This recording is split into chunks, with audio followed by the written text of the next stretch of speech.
flags was in the second category of things that everyone in the world understood what I was talking about. But then, to my surprise, I learned that it wasn't the first category. It wasn't the category of when you belong to the kind of circles that I've belonged for the past 8, 9, 10 years, then praying with your legs is a known concept.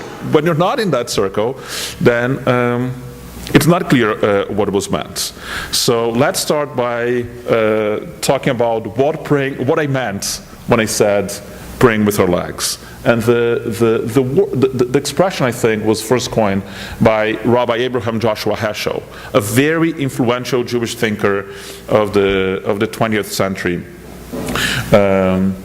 He was a descendant of two rabbinic dynasties, which in the Jewish world is like saying that you have two American presidents, or at least in the Jewish world he was coming from, having two American presidents in your direct line.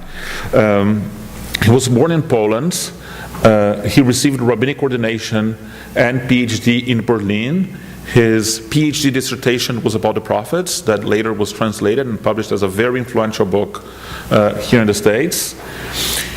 He was brought to America just 6 weeks before Germany invaded Poland.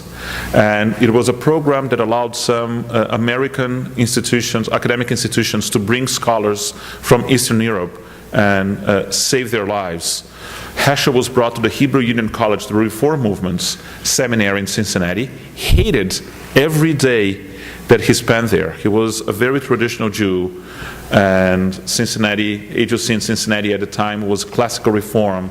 The students made fun of him, and he felt very isolated. A few years later, he moved to New York City to teach at the Jewish Theological Seminary, where still students didn't pay any attention to him. There was another very charismatic professor of the time, Mordechai Kaplan, who got all the attention from the students, but he got attention outside of JTS. And today, if you visit JTS today, Heschel is probably the member of their faculty they're most proud of. He became very active in the civil rights movement. He became close friends with Martin Luther King, who he met in 1963 in Chicago, where they had the first national conference on religion and race. Heschel opened the first session, and King gave the final speech. The story was told to me. I've tried to find it in writing. I was never able to. But in Heschel's speech, what he said was how for Jews to support the African American struggle for equal rights was not a choice. Like, we could not keep telling the narrative of the Israelites being liberated from Egypt, and then when it got the time for us to identify with a modern struggle that was similar to that, to say, oh no, that is someone else's problem. He said the soul of the Jewish people depends on our participation on this struggle. And he and King immediately connected and became best friends. And when King was killed, his next assignment was to be in New York City to spend Passover with the Heschel family.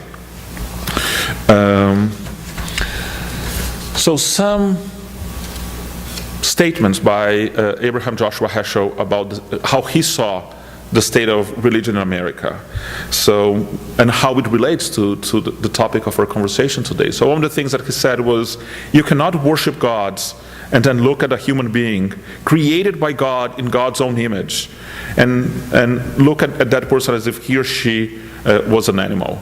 And by the way, this was rephrased by his daughter Susanna Heschel, who is an accomplished theologian on her own right. I don't think that he would have avoided the gendered pronouns the way she did here, but something else that he said: when faith is completely replaced by creeds, worship by doctrine, love by habits, when the crisis of today is ignored because of the splendor of the past, when faith becomes an heirloom rather than a living fountain, when religion speaks only in the name of authority rather than in the name of compassion, then religious message becomes meaningless.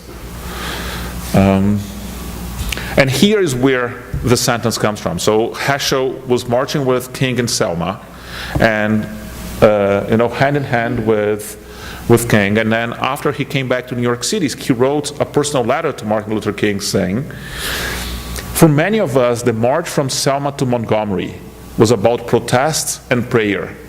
Legs are not lips, and walking is not kneeling. And yet our legs uttered songs. Even without words, our march was worship. I felt my legs were praying. So, when I included in the title of this session, praying with our legs, what I meant was, how can we see our involvement in social justice as in a way that counts as prayer, in a way that it is a spiritual action? And to some extent, when we titled this session was before I had a chance to listen to what so many before me spoke from this podium. And I feel that we have been answering that question throughout the semester. And to re-engage in that conversation would be, on the one hand, like preaching to the choir, because like we've been showing ways in which our actions count as spiritual engagement. But I want to tell you a story. A few months ago, I was talking to a friend of mine, a Jewish guy here in Champaign. And I was telling him how difficult it was for me to use some travel websites like Priceline, where you get the best deals, because there is a rabbinic ban on one national chain. So a group of rabbis came together and issued a document calling one of the national chains not kosher, and not because of the kind of food that is served, but because of their labor practices. They said this chain does not treat its employees in a fair manner, and therefore we call on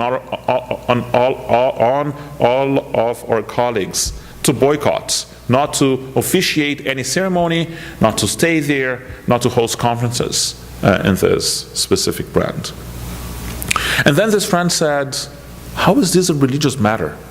Why are these rabbis calling for this boycott? Right? Like a rabbi should be leading services in the sanctuary and lead all of these manners of dealing ethically with the world to our own conscience. So to some extent, when I imagined this session, it was a long answer to that conversation. Right? It was, I think that there's still a lot of people out there for whom our spiritual lives and our engagement with the world are two totally separate entities.